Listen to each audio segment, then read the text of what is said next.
Hi guys, আসসালামু আলাইকুম।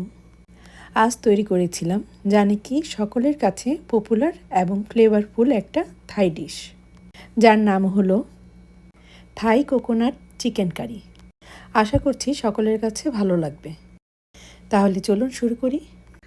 প্রথমে ম্যারিনেশনের জন্য একটি বাটিতে চিকেন লেগ পিস নিয়ে নেব। আপনি ইচ্ছা করলে এটা চিকেন ব্রেস্ট ও চিকেন থাই দিয়েও এই রেসিপিটা করতে পারেন। দিয়ে দিব স্বাদমতো লবণ এবং 1 টিস্পুন কালো গোলমরিচ। লবণ ও কালো গোলমরিচ দিয়ে খুব ভালোভাবে মাখিয়ে 5 থেকে 10 মিনিটের জন্য একটা সাইডে রেখে দেব। এবার একটি প্যানে দিয়ে দিব 1 টেবিল স্পুন কোকোনাট অয়েল। চুলার হিটটা হাইতে রেখে ভেজে নিব চিকেনগুলো 2 থেকে 3 মিনিট। হাই হিটে ভাজবো এই কারণে যে মাংস থেকে যেন পানি না বের হতে পারে এবং অতি সহজে ভাজা হয়ে যায়। খুব বেশি সময় ভাজার দরকার হয় না, কারণ এটা আমরা আবার কুক করব। 2 থেকে 3 মিনিট উল্টানো পাল্টানোর পর চিকেনগুলো অন্য একটা পাত্রে উঠিয়ে রাখব। রান্না করার প্রথমেই কিছু ইনগ্রেডিয়েন্টস রেডি করে রাখব, যার মধ্যে রয়েছে লেমন গ্রাস। লেমন গ্রাসটা দেখানো প্রসেসে গ্রাইন্ড করে নিব এবং একটা সাইডে রেখে দেব।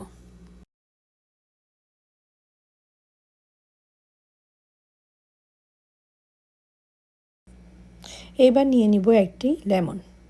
একটি গ্রেটারের সাহায্যে লেমন জেস্ট তৈরি করে নেব ও এক পাশে রেখে দেব। আপনি আপনার পছন্দ মতো লেমন ইউজ করবেন। এবার চিকেন ভেজে রাখা তেলেই দিয়ে দিব একটা কুচি করে রাখা পেঁয়াজ। 2-1 মিনিট ভাজার পর এর কাঁচা ভাবটা চলে গেলে দিয়ে দিব 1 টেবিল স্পুন রসুন পেস্ট ও 1 টেবিল স্পুন আদা পেস্ট।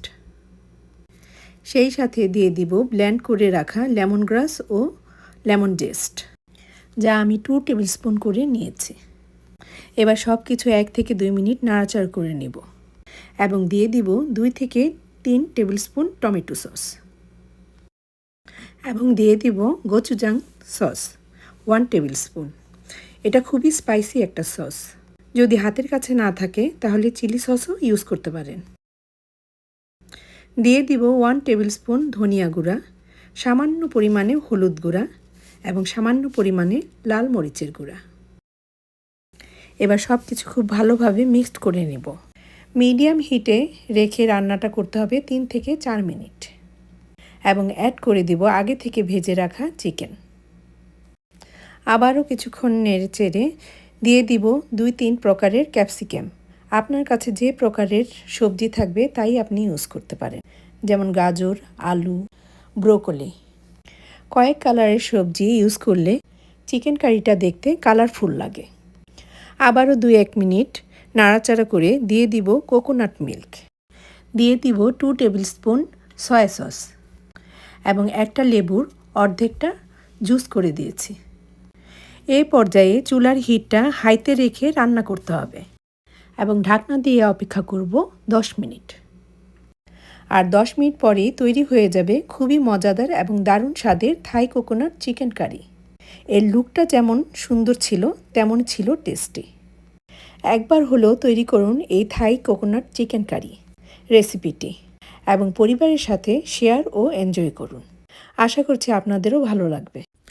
এই চিকেন কারি আপনি সাদা ভাত, স্টিকি রাইস, পোলাও, রুটি বা আপনার পছন্দ মতো আইটেমের সাথে সার্ভ করতে পারেন।